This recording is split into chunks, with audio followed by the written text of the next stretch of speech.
Good morning, folks. You could fit all the planets of the solar system inside this half circle created by arcing plasma and the incoming mega sunspots. We'll come back to those.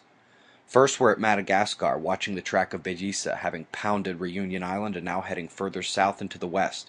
You can see secondary lows west of Madagascar and on the African continent.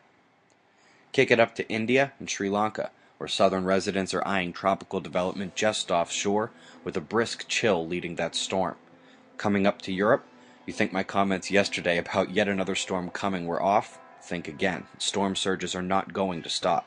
The winter superstorms like the one that pulled 140-mile-per-hour winds 2 weeks ago will be far more frequent. Get ready, she's coming. Only other weather watch today is across the pond and actually not related to the storm surges in New England now. We're about to shatter cold records. There is a power low cell driving counterclockwise and pulling down cool air on the west side, further south than usual. System is expected to creep up this line and blow out to maintain the cool south shift on the west edge of the low. If you live in the Gulf states and are ignoring my talk of cold, wake up, I'm talking to you. When a record breaker came before the Northwesterners were ready in October, it killed 70,000 cattle. To give you an idea, there may be frost on the beaches of the Gulf. It will sleet and snow in places like Albany, Georgia. It will be single-digit temperatures in the southern states with wind chills way below zero, and it'll be your livestock and your outside pets. I don't care what idiosyncrasies you have, this is not a joke. Prepare your animals now, and let your pups stay inside for 2 or 3 days. You will live. It's fine. Solar wind, really taking its sweet old time to come back down. The disturbance waning slowly takes a good bit of the post-storm instability out of the equation, and yet, on the proton flux, we see evidence of radiation surges at the poles.